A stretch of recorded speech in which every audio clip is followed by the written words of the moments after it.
Hi, I'm Annie from Homey Decor. Welcome to a new episode.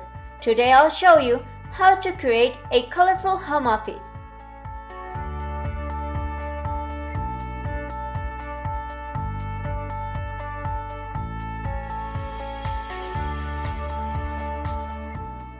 Select industrial furniture. This style renovates and gives life to an urban look that mixes bright colors, black, and materials such as wood and metal. Let's start styling the bookshelf, placing decoratives and storage boxes.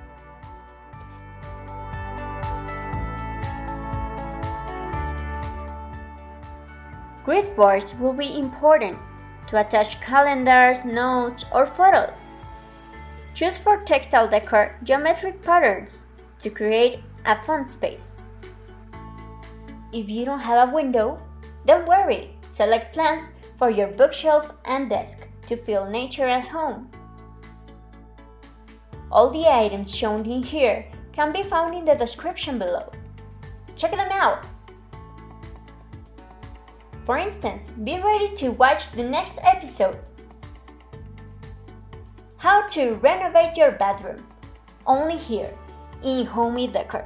Your space, your home.